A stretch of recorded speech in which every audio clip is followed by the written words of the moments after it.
It's me, Nico Ami, the craziest Nintendo gamer on YouTube.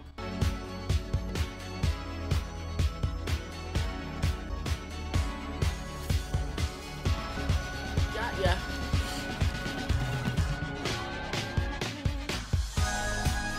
Hello everyone, it's me, Steven Snodgrass, solo reporting this week's episode of Nintendo Switch News. Now, today in Nintendo Weekly News, we have a lot of things to talk about, starting off with the new amazing online Nintendo Switch feature coming in 2018. Yes, it was pushed back to 2018 for some sad reason. I guess they really had to work out some kinks of it, and it's coming in 2018. I'm thinking more in the January time, the sooner the better. Now, Splatoon 2 is obviously coming soon, ARMS is coming soon. The online features will be free until 2018, so don't worry, you will still get your online features until then.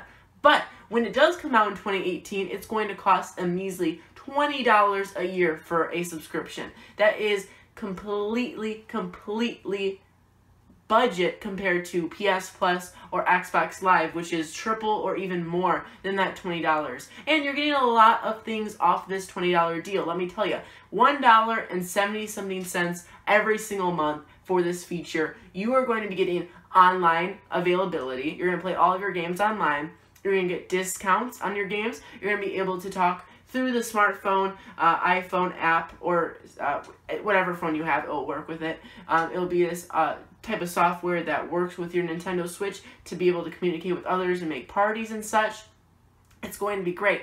And then you also have a new amazing feature they announced this week, which is the Nintendo Switch NES Netflix, basically. Which is basically you have a library of original NES classic games, and you get to play any of them whenever you want when you have this subscription. So it's kind of like an NES Netflix. And they said that possibly in the future, SNES games and other Nintendo classic games will be coming to the Nintendo Switch's online feature. So that is amazing. That is a really great deal. $1 something every single month for all of this online capabilities, as well as the cool Netflix type thing is very cheap. And Nintendo did a great job making this, in my opinion. Moving on, Nintendo Switch, according to OnLuckRiver.com, I'll link a video down below. They had a Nintendo Switch drop test from 1,000 feet, and the Nintendo Switch survived, which is fantastic. Nintendo Switch is very durable. It keeps on providing that. Make sure to check out that video. Moving on, Sonic Mania will only cost $20, a very great price for such an expectedly great game. I was expecting $40 to $50, maybe even $60, especially because the Nintendo Switch games have, compared to other consoles, like Rhyme, for example, cost more. So I was expecting Sonic Mania to cost a lot, only $20, which is a very great deal. Moving on, the old plan for the whole monthly thing for the Nintendo Switch online feature was completely scrapped. So anything you thought about that online feature before is gone. It's this complete new thing that I just described, by the way. Moving on, official Splatoon headset was revealed. I'll insert a picture of it here. It's actually really cool. It looks really fun, really nice. We'll see how it works with the Nintendo Switch exactly, but it just seems like a nice little set of headphones. They look really nice. Are you ready to listen to a battle of two corporate heads? Well, it might not be that extreme. But Nintendo versus Apple, iPhone versus Switch, they both require the same resources to create the products. Now, this is looking for a big problem because the Nintendo Switch is experiencing shortages as is, and now it's having to compete with the rest of the industry to get these resources. So, this is a full-on quote by Wall Street Journal describing this little bit of a tiff between the two companies. Nintendo has told suppliers and assemblers it hopes to make nearly 20 million units of the Switch device in the year ending March 2018. People involved in the discussion said. Though the company's official sales target for the year is still 10 million, strong demand suggests that it can sell many more, if it can make them. The problem is an industry-wide capacity shortage for components used in smartphones, computer servers, and other digital devices. These include the NAND flash memory chips that store data, liquid crystal displays, and the tiny motors that enable the Switch's handheld controllers to imitate the feel of an ice cube shaking glass. Nintendo's component struggle suggests the Switch, a hybrid device designed for both use in the living room and on the go is likely remain hard to find for consumers throughout the year. So still expect it to be hard Christmas Day to knock on a Target door and ask for a Switch. It's still going to be hard to find.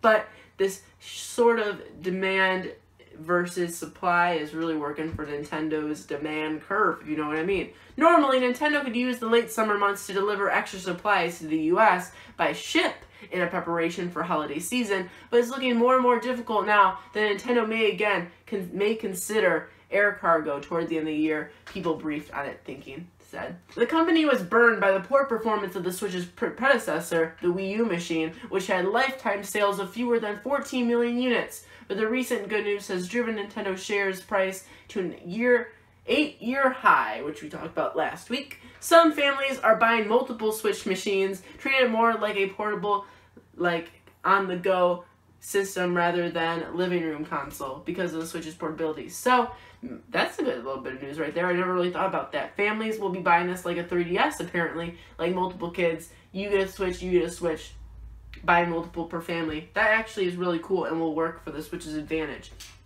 So this is basically in total saying that Nintendo Switch is hard to produce because of this industry-wide shortage of resources, but also because it's hard to provide for this huge demand as is. So it's kind of going on a two-front war here. One side of the war is there's a huge shortage in the industry, and the other side of the war is that it's looking like the Nintendo Switch has tons of demand that it won't be able to supply for it entirely.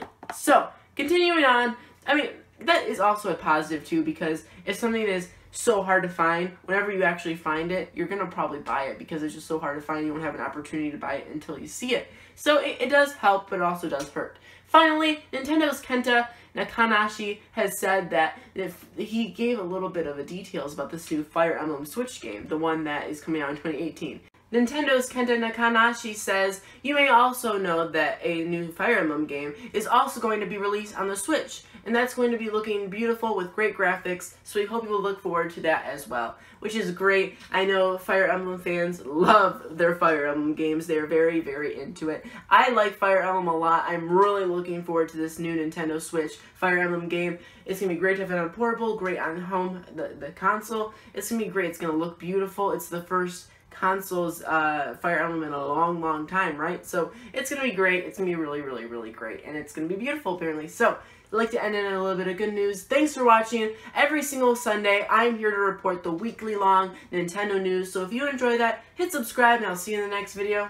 Goodbye. Thank you so much for watching. If you enjoyed this video, make sure to hit that subscribe button right there, or watch this video or this video, whichever one you find more entertaining. Just hit it, hit it, hit it, hit it.